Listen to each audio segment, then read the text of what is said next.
Hey guys, I'm super excited. Today we will have another interview of a Windowsill Nepenthes grower. His name is Nate. He comes from Santa Monica, California, US. And we'll see how he managed to grow his plant. And by the way, it won't be south-facing window as usual. So, coming up.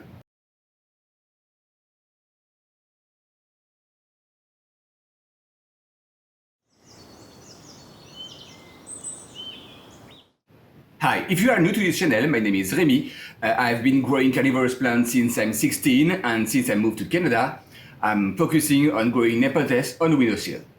So now, let's see this interview. So first, thank you for accepting to show us your setup, how you grow your Nepenthes on your windowsill. You live in California, right? Santa Monica, California, actually. I am almost a mile from the ocean. Okay, so nice. the weather here, it's pretty great. It's always sunny.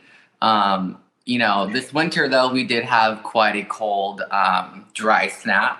So some of my Nepenthes I've had to really baby and let's say, a little more high maintenance than I wanted to this winter, unfortunately, due to the weather conditions. So yeah, but they're doing great, usually they can handle the cold. It just really depends. I did have quite a few issues recently with the colder temperatures in my apartment. So I do live upstairs, and I don't have much insulation in here. So the winters, they get really, really cold. In the summer times, they get very, very hot. However, the coldest that it potentially gets around here, or at least in my apartment, is probably the high 50s or middle 50s. That's about as low as it gets here in Southeast. And from my knowledge, at least, I think, or from what I've read, they can handle that, some of them, or at least and things like that. So, but like I said, I was having issues because it was so cold in here. And in between watering, I wasn't quite letting them dry out. I was kind of still on the summer water trend, if that makes sense. So I was actually suffering from some root rot. And it was unfortunate. However, I saved at least 3 plants during this root rot process, which is kind of something that I recently just learned was a hydrogen peroxide with water treatment. I did some YouTube research and things like that. Okay, nice. So what you do is, if you suffer from root rot or any kind of like bacteria or something like that, I was reading up on it and watched YouTube videos. A lot of people consider it like a medicine for the plants, in like a treatment wise, So you just put like a tablespoon of hydrogen peroxide in a cup of distilled water, and you basically water like normal. And it'll bubble up and things like that. And it actually kind of helps. It kills the bacteria, the bad bacteria, and the good. So it's not very good to do frequently.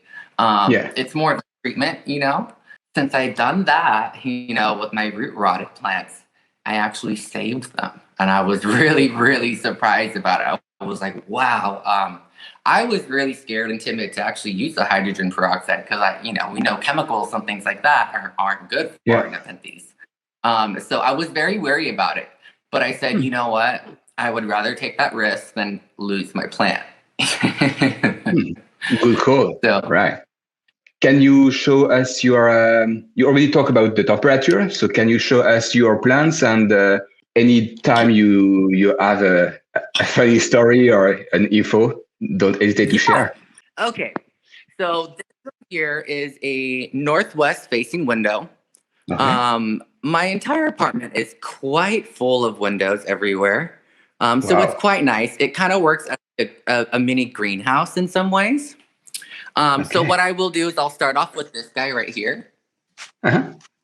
This here is a Rob Cantley by Vici. It's a Sungi Samba.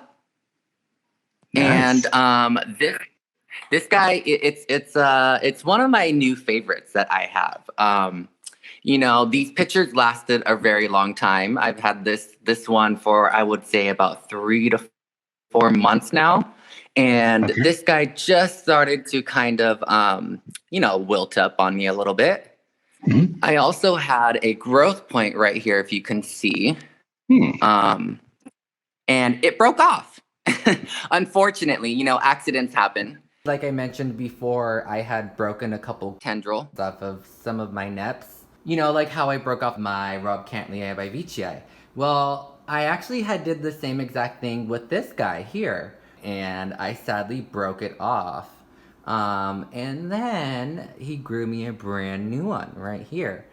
And there's another little small guy right there. You have a little accident and, you break one off. It's not the end of the world. You just got to be really patient, and you just got to, take a little extra care for it and make sure, that it's in the right climate, and it will grow a brand new one and be fine. So this one doesn't get as much light as my other Nepenthes that I have. I'm not sure if that's like a big problem or not.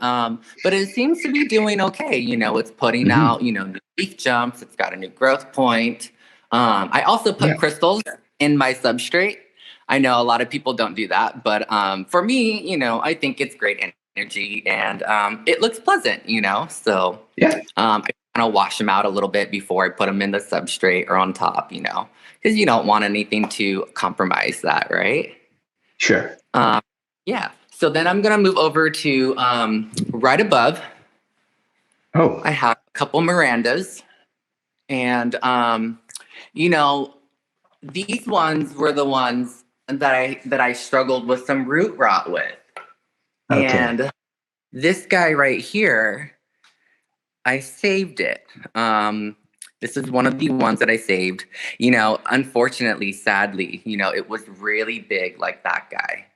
And I had some root rot issues, so I had to kind of cut it down. However, Miranda, they like to grow big and full, and they grow quite fast. So, I said, Yeah. whatever. I got it down to a little basil now, or actually, it looks like there might be a couple in there. Hmm. But in given time, it's gonna grow, and it'll get nice and big like its brothers and sisters. Hmm. um, and this right here is also another Miranda that I have. Um, Okay. this was actually one big plant that had at least, I believe, 2 or 3 other in there that I Uh-huh. separated. And so I just decided to build this shelf right here because, I get kind of sun from this side and I get sun from that side. And so it's kind of like right in the middle. However, Uh-huh. I've noticed like some of the leaves are kind of, as you can see, they look like they're possibly getting too much sun. I'm Okay. not exactly quite sure, but for the most part, this is an old picture. This guy, I gotta just cut him off, and that's normal. But it's got a bunch of new little forming guys here, and fingers crossed, that it's gonna put out some more new pictures. This was one of Yeah. my newest recent ones, and it just Oh, that's finally big. starting to finally kind of fade a little bit, but Uh-huh. yeah, I Nice. really love Miranda because they're big and they're beautiful, So Yep. yeah, so everyone should have one in their collection. And this I'm guy right trying here, to get one too. yeah, you really should. I really recommend it because they really pay off. And I mean, those pictures are beautiful. So Mm. this right here was the other one that was part of that one that was on the shelf. And so I separated him and decided to put it into a new pot. And I suspected, however, was not 100% sure, but I suspected that he started to suffer from a little root rot also. So I gave him the treatment of the hydrogen peroxide, and it seems to be doing just fine now. And what Okay. I do is I mix it together and I pour it Mhm. right into the soil. And then what I was told, and what I like to do, I mean, this is from experience and from what other growers have told me, was that you just let it dry out. Just let the substrate kind of dry out a little bit. And then you can continue to water or whatever. But in Southern California, we don't really get much cold weather here. So I've never had an issue with the root rot in all of my years of growing here. So this winter was Mm. particularly very cold. So that's Oh, what yes. happened. Yes. This is a northwest window. So Okay. a lot of the Nepenthes that I have right here in front of this window get a lot of light. And they absolutely love it. This one right here was probably my second Nepenthes that I've had, which is Okay. this is a spatulata by Spectabilis Giant, and he has given me huge leaf jumps. I mean, this guy just won't stop growing. I had it outside for about 2 years. And then I recently, other growers that I've noticed that have had this plant tend to grow them indoors. So I decided, you know what? Let's give it a shot and bring it inside and see how it does. And, I haven't noticed any decline. I haven't noticed anything crazy. This is also another new tendril leaf jump here. And it seems to be doing great. This guy right here seems to be very hardy. Little to no issues at all. It's very easy to grow. So, it also grows beautiful pitchers. This is an older pitcher. I mean, this doesn't really do much justice, but It's winter. It's normal. Exactly. So the winter time, my pictures kind of die back a little bit, Also, too, this guy right here is a Densiflora by Rob Cantley. He doesn't have any pictures right now, also because the winter time, but it's putting out a lot of new leaf jumps, and What is the substrate? really excited. Huh? What is the substrate? So my substrate, honestly, it's just mostly purely long fibered sphagnum moss. I know people always use the perlite. I know people use orchid bark and things like that. I just don't really have those at my fingertips. It's a little bit harder. I've looked for perlite, but a lot of the perlite that I found on the market have had like fertilizer and things like that. All the stuff I don't really want to put into my substrate. Sure. So I just, monitor my watering and try not to overwater because, as we know, the sphagnum moss holds a lot of moisture. So, but a lot of my plants, they're happy. They seem to be okay. Yeah, sure. So no complaints. And then I also have this big guy here. Also put out a lot of new leaf jumps for me. It holds beautiful pictures. They're about, they're going out now. They're kind of on their way out. But this guy right here is a Maxima Campulata by BCIK the Wave. And it's a really nice plant to have, I tend to like to buy the bigger plants. I know a lot of growers like to buy the smaller ones and let them grow over time, but I'm a little more impatient. As you know, I do have some smaller plants here too, but I prefer the bigger. Bigger the better for me. Most of my plants that I have here, I do get them from Carnivoro. He's kind of blowing up. A lot of people get their plants from them, and he sells them at a great price. They're from Austin, Texas. I probably have, let's say, maybe 8 to 10 plants from Carnivoro. And the Mirandas, believe it or not, those guys are from Amazon. So sometimes you can find your carnivorous plants on Amazon and things like that. Just be wary. When they do come in shipment, they do come quite damaged. So you have to do a little recovery. I interrupt this interview for a second to ask you a favor. Could you please like this video and consider subscribing, hitting the little bell? That's the best way for you to see more and more interviews like that. So now let's go to the second part. This guy right here is a Veitchii. This is the Batu Louis Highlands. This is my little baby. He's a medium-sized grown plant now. He's put out some new leaf jumps for me. There's a new one right there. This one on the far right is also a new leaf jump. Haven't had any new pictures yet. But, as we know, Veitchii likes a lot of high humidity. So it did live outside for quite some time.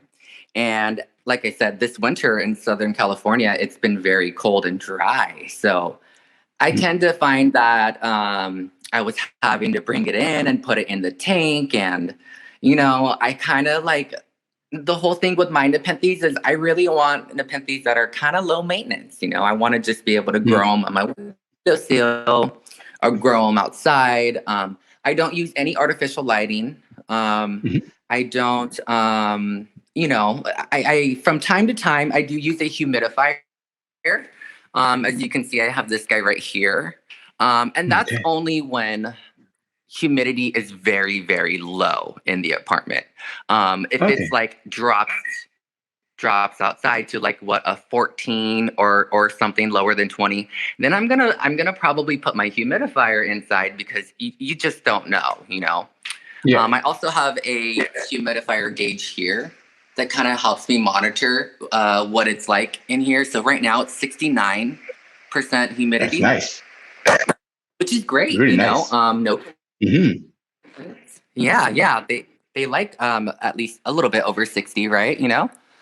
So then, right here I have this window also. This is a northwest facing window. Okay. So I get a little less light right here on this shelf, but I do mostly get them, from the side, and they kind of combine.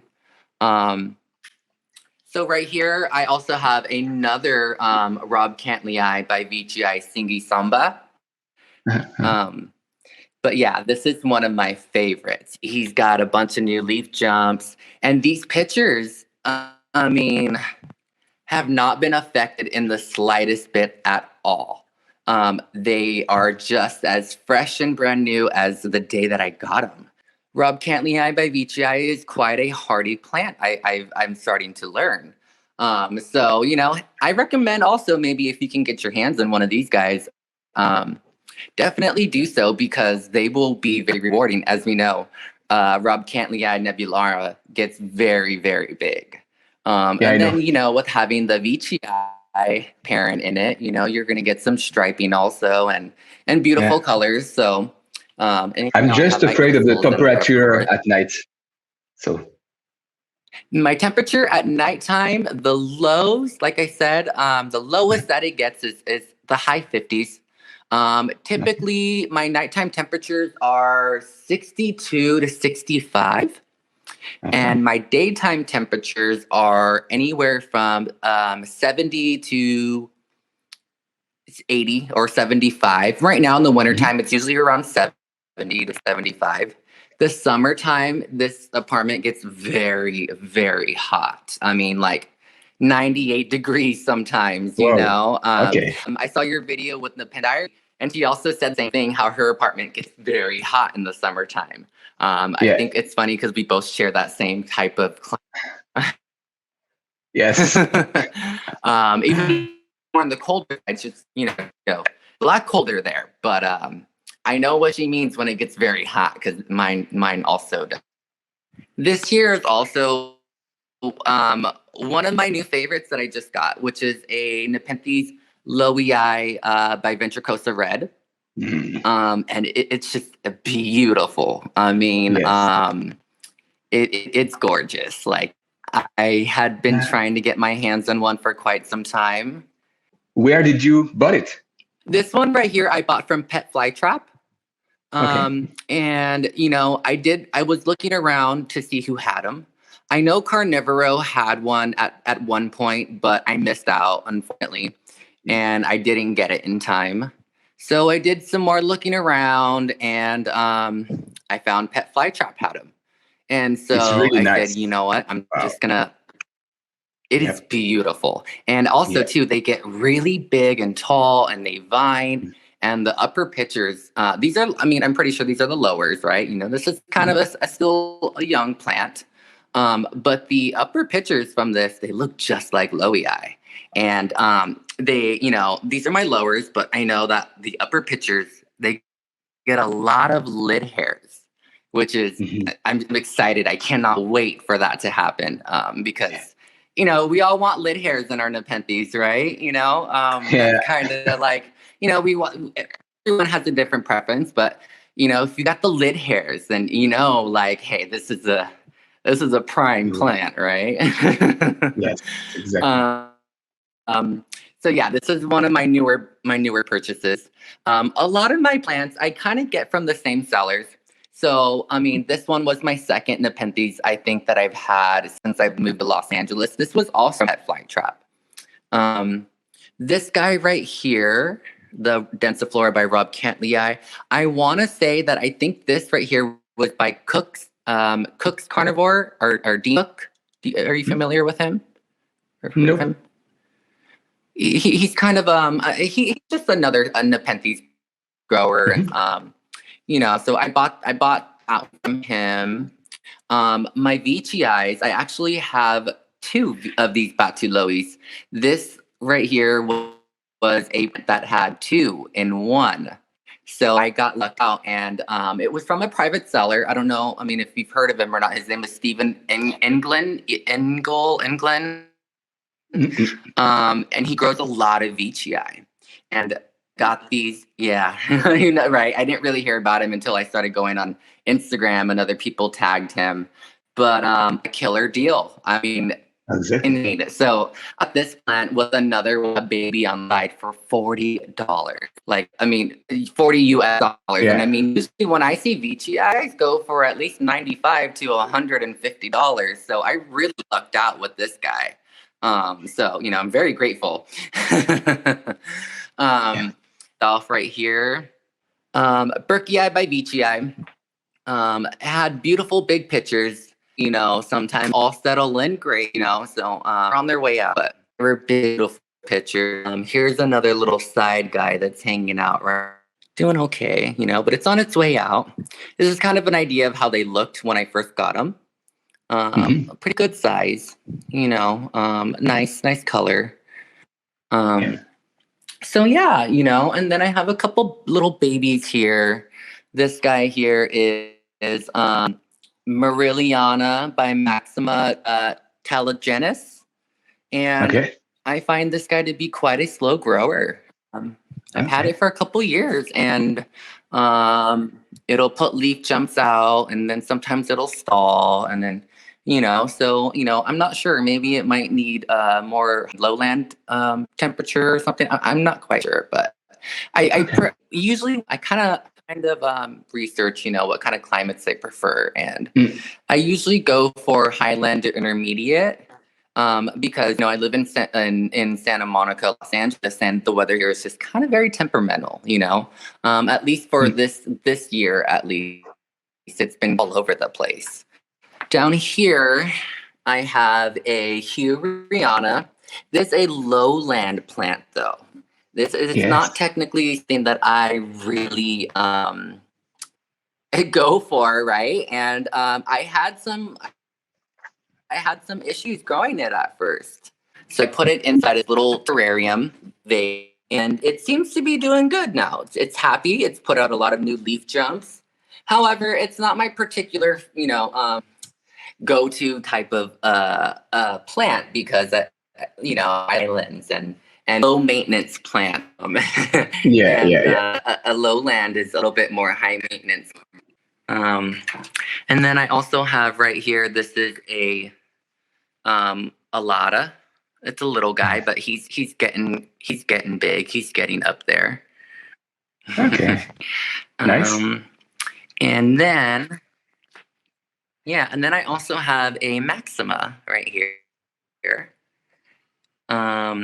This is right here. This is kind of like my little indoor tank. This is for when the humidity gets really bad outside. Sometimes I bring the more harder, the Sensitive? more Yes. stubborn plants. I bring them in and I put them in this tank, because, like I said, this winter sometimes the humidity drops very low, and I'd rather just throw them in a tank than have to worry about losing them. Exactly. So yeah, this is my little tank, and sometimes the tank I leave it in. It's always inside. When I put these guys on top of the tank, they get great light also. So it's almost essentially like another little windowsill table. My Maxima's been pretty happy. He's got his little wings there. This one right here was Glanduliflora, however you say that, by Lowei BGI Bashiano White. And You have a I lot of had a Louis, root right? rot issue I with read. him again. Oh, okay. Yeah, I have quite a couple low guys, right? Yeah. Yeah, a lot of And he's Louis. I read. tiny. He's so little. Yeah, but the leaf looks good. Yeah. It's known. Thank you. Yeah. Well, I had to cut some down because, like I said, it had some root rot. And as you can see right there, look at that black. So I really don't know if it's going to make it. I really hope so. I've had times where like the growth tips have broken off or I had to cut them off because sometimes, with root rot, they turn black. But, this guy's got a new tendril here. The sleeve looks like it's okay. So fingers crossed he's cover. I also had to do the hydrogen peroxide treatment on the guy. But it's to be a stunner when it gets bigger whenever that happens, right? Because it's tiny right now. Mm-hmm. Like I said, I have the northwest and the southwest window,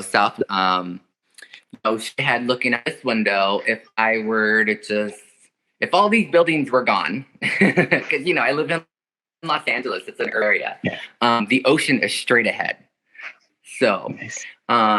it's kind of Mediterranean, kind of warm temperate climate, and they thrive. So. Yeah. Really nice. I also do fertilizing. I use Maxi. Yeah, the Maxi has really helped them in growth. And, I know a lot of people say not to over fertilize, not to over Maxi, but I kind of break that rule. I do Maxi sometimes every other day. And I haven't had any major issues with it. So thankfully, nothing bad has happened. But I think that without the Maxi, I wouldn't have these giant leaf jumps. And this guy wouldn't have gotten so big on me. I really do think it's the Maxi. I really am grateful and thankful that I actually found out that this really helps their growth. Very nice. So I do it. I also do inside of the pictures. And they do great. And like everyone says, the misting and stuff like that, is it great? Is it good? Is it bad? Instead of constantly misting with water, I just do Maxi and I mist with Maxi like every day or so. And to me, I mean, hey, I killed two birds with one stone, right? Yeah. Also too, pests, bugs and insects.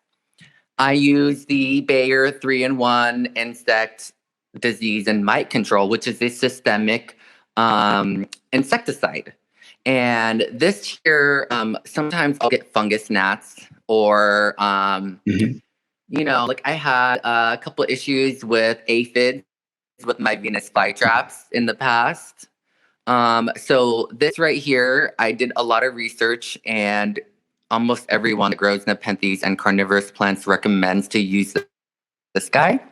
So I bought it and I gave it a shot. It really does work. So this is my bug control right here. I only use it if it's very necessary. We don't want to spray insecticides on our plants all the time. So I have over, let's see, 1, 2, 3, 4, 5, 6, 7, 8, 9, 10. I got about 12 to 13, including the Mirandas, different species of Nepenthes that live inside of my apartment at all times. Nice. So, and then like I mentioned before, I have outdoor Nepenthes too.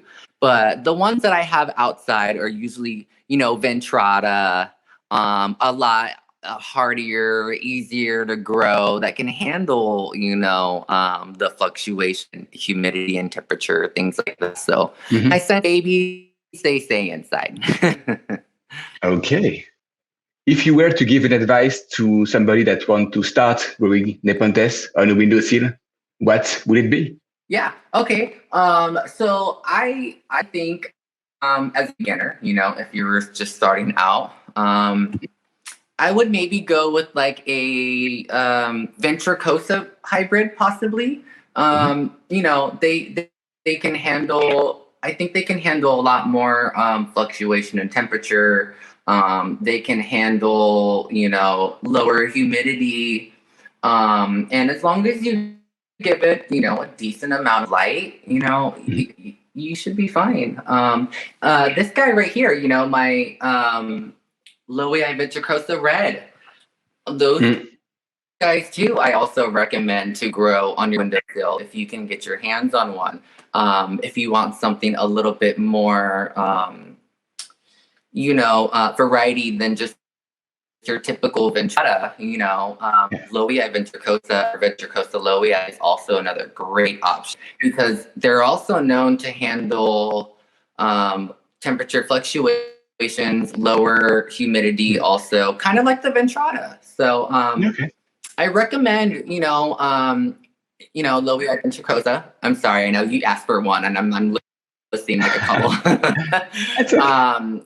I think Lowii Ventricosa is very good. It's a great beginner plant, and it's good to grow on your windowsill, and they'll reward you. Also, one more little one is, like I said, the Rob Cantley Singy Samba by Ichiai. Another great windowsill Nepenthes. They're a little less fussy, kind of like the Ventricosa breeds, like I showed, the one that I have on windowsill right now is just spectacular. It's great. I almost think that it's outgrown that pot beater, and I just spotted that guy up like, a month or two ago. So, I recommend those breeds if you can get them, and they're beautiful plants to have. They're very rewarding, and as long as you follow the distilled water rule, that's the number one thing, because I had Nepenthes back when I was a younger kid, and I didn't realize how important that was. And I used to just give tap water or whatever, or I lived in a very dry climate, and I never was able to peas or Venus flytrap or anything for that matter. So I definitely think that if you live in a drier climate, it's very important to grow indoors on the windowsill. However, that's not my case currently. But if you were to do so and you're in a, drier, grow inside, and no crazy artificial lighting, it should be quite easy. Just follow that distilled water rule, or osmosis, or however, or rainwater, even better, right? But yeah, the tap water, I do not mess with it. Yeah. Okay. Well, thank you very much for this interview, showing your plants, and for the great advice with the to heal the plants after root rot. I'm not an expert, but everything I do is trial and error.